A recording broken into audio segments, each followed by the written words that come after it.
Welcome back to the deep dive. We are diving headfirst again into the source material you've shared with us. Yep, picking up where we left off with a USMLE Step 1 free 120 questions. Exactly. We're looking at questions 11 through 20 today. Think of us as, guides navigating these specific problems based just on the notes and transcript provided. Right. And the mission, as always, is to unpack these questions, really integrate the concepts, anatomy, biochem, physiology, biostats, all that good stuff. And pull out those key insights, the things that really matter for understanding, not just for smashing the test, but, for later on, too. Absolutely. We're only using the material you gave us, remember. Okay, let's do it. Question 11. We've got a 60-year-old man, and the picture is pretty clear.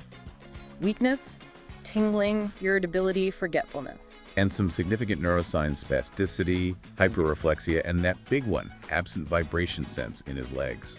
Then the labs come in. Megaloblastic anemia, check. Antiparietal cell antibodies, okay, thinking pernicious anemia. And then the clinchers. Elevated methylmalonic acid, MMA, and elevated total homocysteine. These are the biochemical red flags. So the combo screams B12 deficiency, right? And the antibodies basically seal the deal on pernicious anemia being the cause. Pretty much. Now, the source dives into the why. B12 is critical for two main reactions. Okay, walk us through the first one, the one related to that high MMA. Sure. B12 is a cofactor for an enzyme called methylmalonyl-CoA mutase. Its job is converting methylmalonyl-CoA into succinyl-CoA. This is part of how we handle odd-chain fatty acids. So if you're low on B12... that enzyme doesn't work well. Yeah. Methylmalonyl-CoA piles up, and that's why the MNA level shoots up in the blood. Got it. And reaction number 2, the homocysteine link. Right. B12 is also needed for methionine syntase. This enzyme recycles homocysteine back to methionine. But here's the twist. I remember this part. It also needs folate, right? Exactly. So both B12 deficiency and folate deficiency will cause homocysteine to build up. But only B12 deficiency messes with that methylmalonyl-CoA mutase step. Precisely. So only B12 deficiency leads to the elevated MMA. That distinction is absolute gold for the exam. Okay, so we've linked the labs. How does the source connect these biochemical backups, the high MMA, high homocysteine, to those neurological problems? Well, the source suggests that problems in that methionine pathway, the one involving homocysteine, can mess with myelin stability. Myelin, insulation around nerve. Yeah. Methionine gets converted to SAM, S-adenosylmethionine, which is like the body's main methyl group donor. You need it for tons of reactions, including keeping myelin healthy. So unstable myelin leads to poor nerve conduction. That's the idea, and it fits the symptoms perfectly. That pattern of lost vibration sense, proprioception issues, plus the spasticity and hyperreflexia, it points strongly to subacute combined degeneration of the spinal cord. Affecting the dorsal columns and corticospinal tracts. Makes sense. So the big takeaway from question 11, really, is seeing how B12's specific biochemical jobs directly explain both the lab results and the neurological picture. It's cause and effect. It really clicks when you see the pathway. Okay, let's shift gears. From biochem pathways to anatomical ones. Question 12. Right. 65-year-old woman had right colon cancer, is removed, got chemo, but now she's got new masses showing up in her liver and her lungs. And the core question is, how did it get to the lungs? This feels like a plumbing question, basically. Venous drainage patterns. Exactly. Cancer loves to travel through the bloodstream, especially the veins. The source kind of reviews the colon's blood supply first.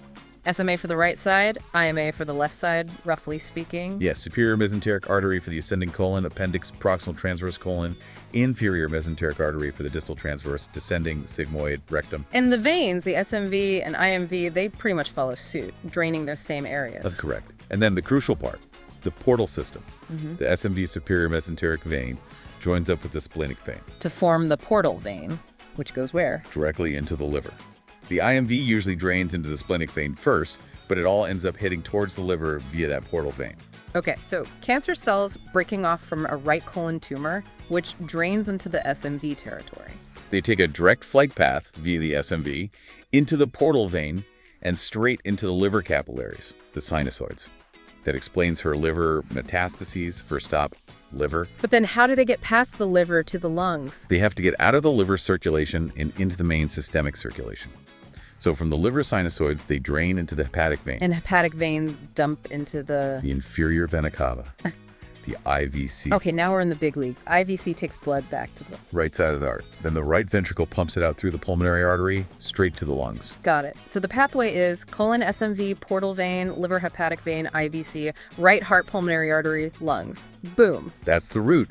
The source even tosses in a definition of a portal system linking to capillary beds, like gut capillaries to liver sinusoids. So the core lesson from question 12, follow the blood flow, specifically the venous drainage, right? Colon cancer goes liver first, then lungs via the IBC. Anatomy is destiny sometimes. Well put. Okay, question 13. Now we're talking fluids and hormones. A 26-year-old guy. He's incredibly thirsty, peeing like crazy hourly, and his urine is super dilute, osmolality of 50. Whoa, 50 is practically water. Serum chemistry is normal though, but here's the key. His urine gets more concentrated after they give him ADH. That whole picture just screams diabetes insipidus, DI, the inability to concentrate urine. And the critical next step is figuring out why. Is it central DI, meaning not enough ADH being made or released? Or nephrogenic DI, where the kidneys just aren't listening to the ADH? And that ADH challenge test they did, that's the decider. Because giving him ADH worked. His urine osmolality went up. Exactly. That tells you his kidneys are perfectly capable of responding to ADH when it's present. The pipes aren't clogged, so to speak. So the problem isn't the kidney, it must be a lack of the signal itself, central DI. That's it. He's not making or releasing enough ADH. Remember, ADH normally tells the collecting ducts in the kidney to put in more aquaporins, pull water back into the body, and make concentrated urine. Without it, water just flows right out. Okay, refresher from the source. Where is ADH actually produced? It's made in specific nuclei up in the hypothalamus, the supraoptic and paraventricular nuclei, mainly the supraoptic for ADH. And then stored where?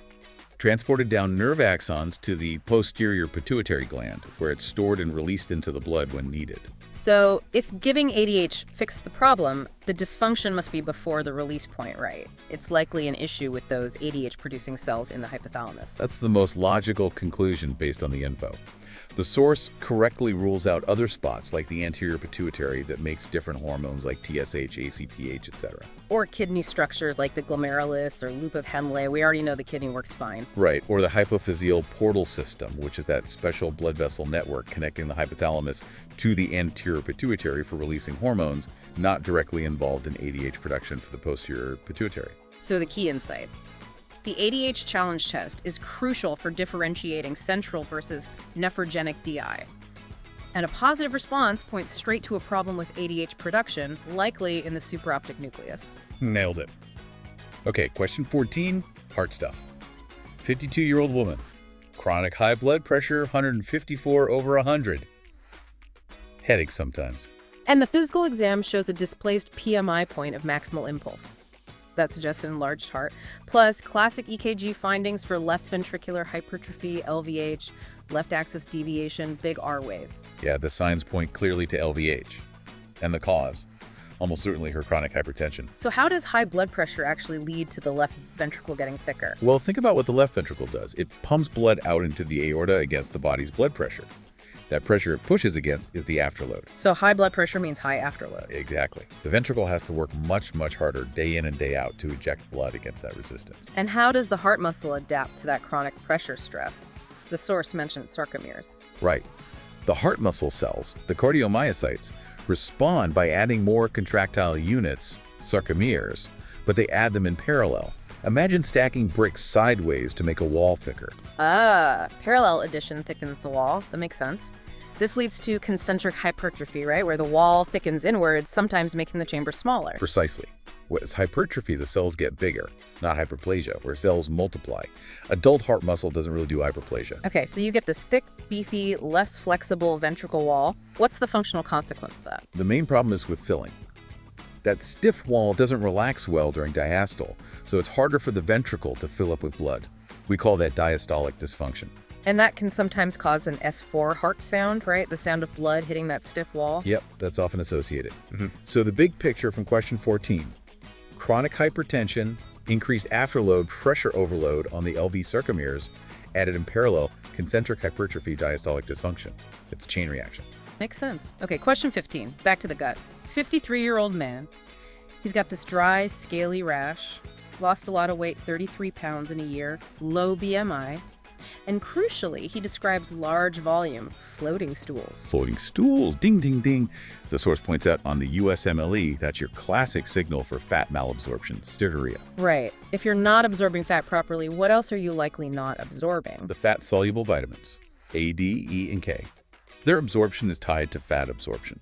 So we suspect fat malabsorption because of the stools, which makes us think fat-soluble vitamin deficiency. Now, how do we link that to his rash? The rash is the clue. The source connects that dry, scaly skin finding to vitamin A deficiency.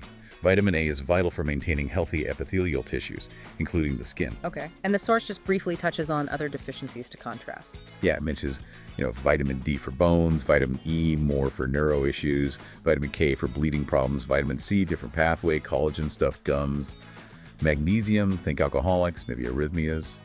Zinc can cause dermatitis, but the fat malabsorption piece points much more strongly towards a fat-soluble vitamin issue here. So the takeaway, see floating stools, think fat malabsorption, immediately scan for signs of A, D, E, or K deficiency. The rash nails it down to likely vitamin A in this case. Exactly. Yeah. All right, let's cleanse the palate with some biostats. Question 16. Fun times. Okay, we have serum LDL data. 25 volunteers. Data is normally distributed. Mean LDL is 130. Standard deviation is 25. Standard error of the mean, SEM, is 5.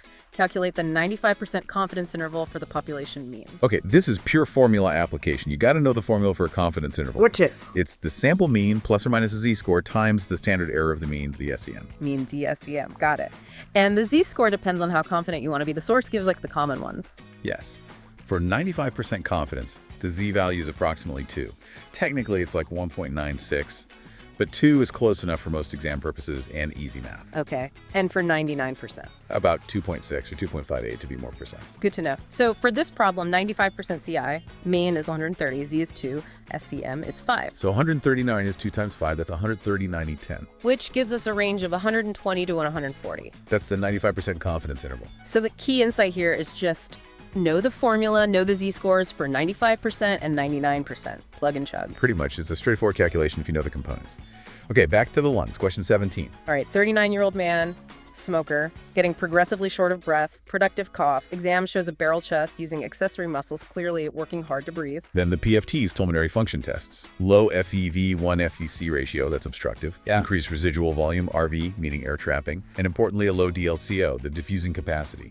Gas exchange is impaired. Chest x-ray confirms it. Hyperinflation, lungs look too black, hyperlucent. And critically, the source notes this is worse in the lower lobes. That whole package, especially the age, smoking history, obstructive pattern with low DLCO, and that lower lobe predominance.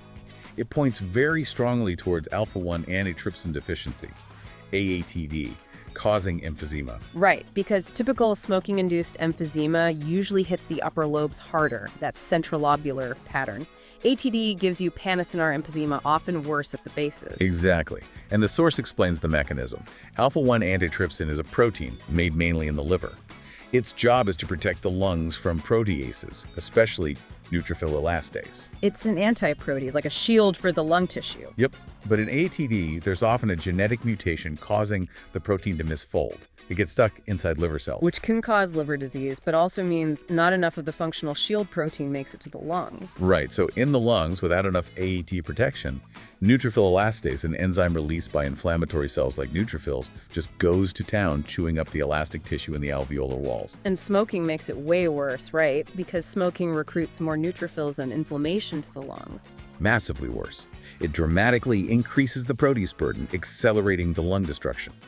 That loss of alveolar walls explains the reduced surface area for gas exchange, the low DLCO, and the air trapping that causes the hyperinflation and obstructive PFTs. The source contrasts this with other lung diseases like asthma is reversible, bronchiectasis has more sputum and dilated airways, fibrosis is restrictive, not obstructive. Yeah.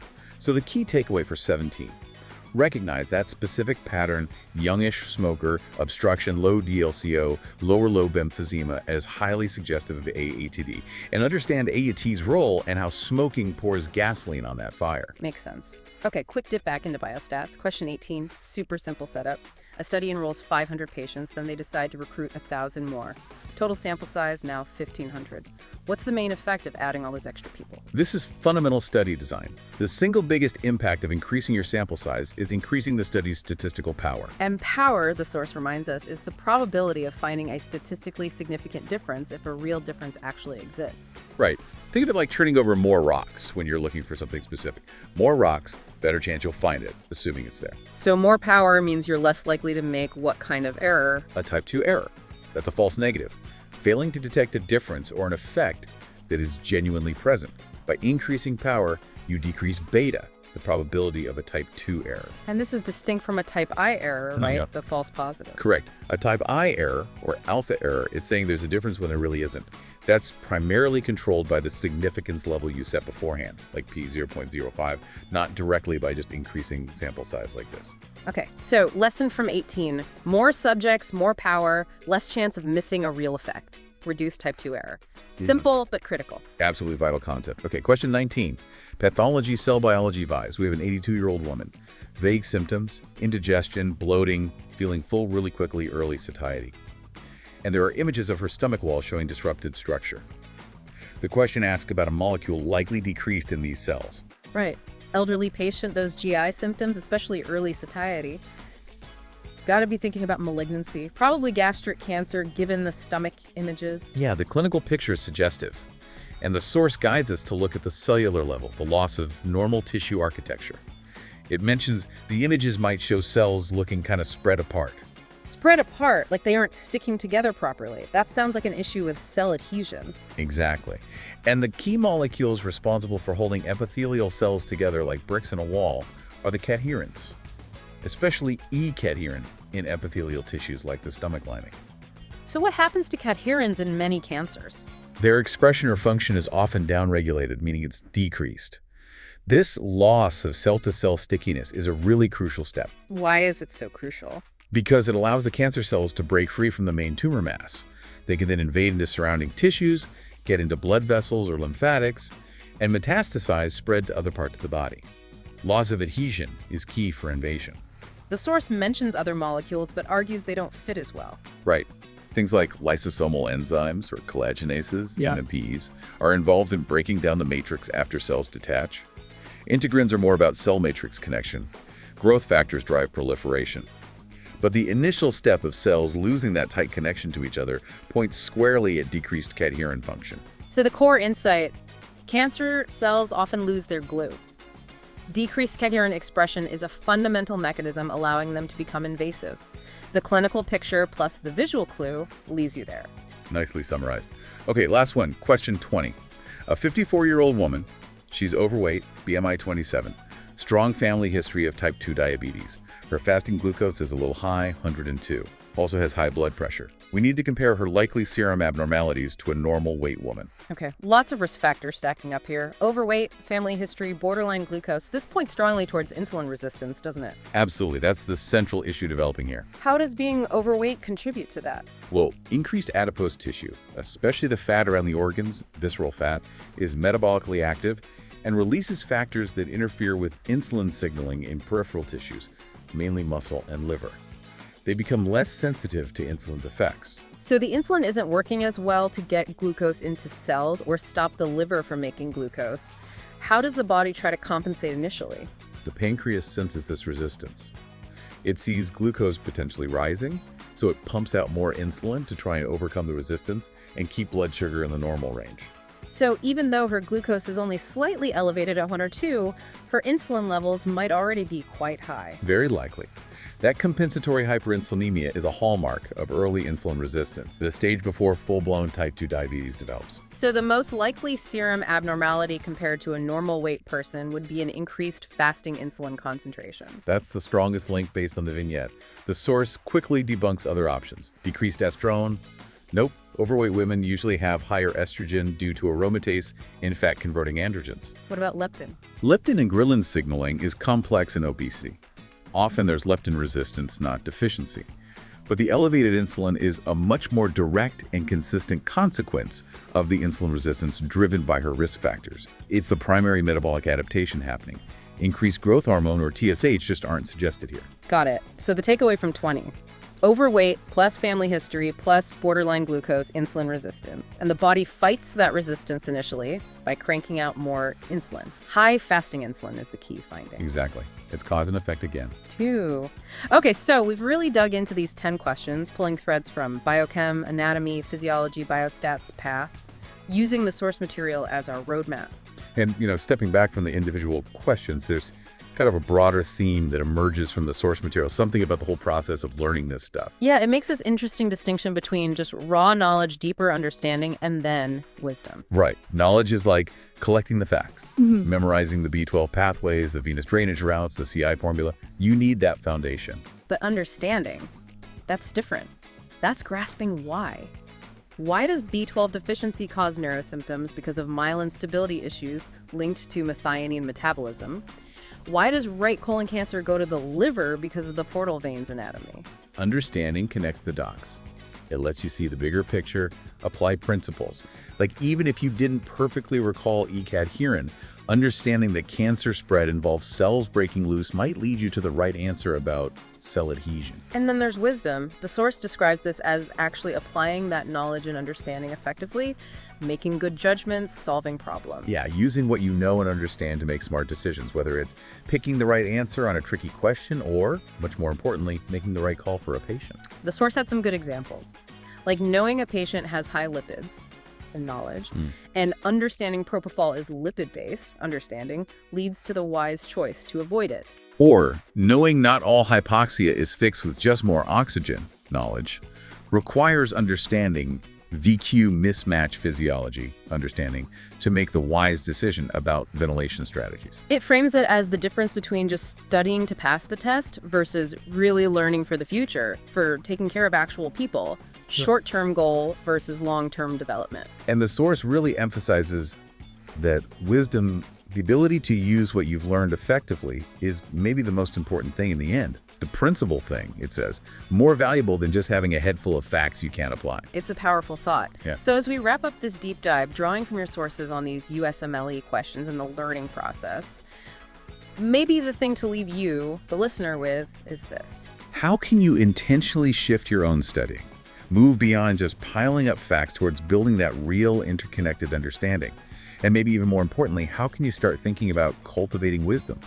That ability to apply your knowledge and understanding to solve problems, whether they're on a screen or standing in front of you. Something to chew on. Definitely. Thanks for joining us for this deep dive.